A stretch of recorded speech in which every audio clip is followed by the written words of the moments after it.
মুশফিককে বিদায়ের সম্বর্ধনা দেবে সিবি, যা বললেন ফারুক।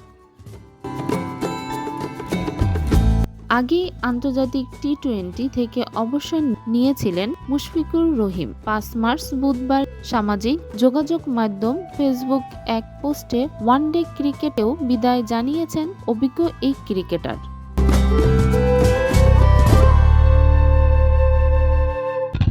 সীমিত ওভারের ক্রিকেট থেকে বিদায় নিলেও টেস্ট খেলা চালিয়ে যাবেন মুশফিক। দেশের ক্রিকেটের বড় এই তারকা মাঠ বিদায় নেওয়ার সুযোগ পাননি। সেই আক্ষেপ কিছুটা হলেও গোছাতে চায় Bangladesh cricket board CB.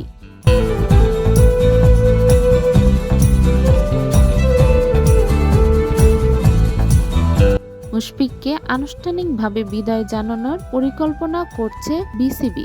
৮ March শনিবার গণমাধ্যমের মুখোমুখি হন বিসিবি সভাপতি ফারুক আহমেদ। মুশফিককে সম্বর্ধনা দেওয়া নিয়ে তিনি বলেন, এটি একটি স্বাভাবিক ঘটনা। দীর্ঘ ১৯ বছর ক্যারিয়ারে তিনি বাংলাদেশের ক্রিকেটের অন্যতম স্তম্ভ ছিলেন। ২০০৫ সালে ইংল্যান্ড সফর থেকে শুরু করে তিনি দেশের ক্রিকেটকে অন্যান্য উচ্চতায় নিয়ে গিয়েছেন। বিসিবি তার অসামান্য অবদান কৃতজ্ঞ স্মরণ করেছে এবং আমরা পরিকল্পনা করছি তাকে যথাযথভাবে সম্বর্ধনা দেওয়ার বিষয়টি বিবেচনায় রাখায়।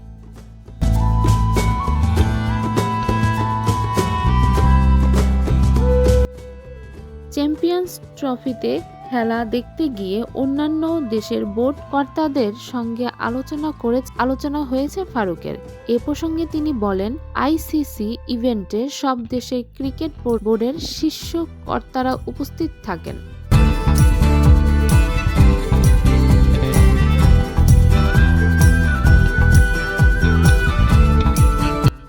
বিসিবি প্রধান আরও বলেন, ৫০ ওভারের ম্যাচ প্রায় ৬-৭ ঘন্টা দীর্ঘ হয়, যা বিভিন্ন বোর্ডের সঙ্গে সম্পর্ক উন্নয়নের জন্য দারুণ সুযোগ তৈরি করে। আমি ফাইনাল ম্যাচ না দেখেই দেশে ফিরেছি, তবে এর আগে আনুষ্ঠানিক ও অনানুষ্ঠানিক বৈঠকগুলোতে অংশ নিয়েছি।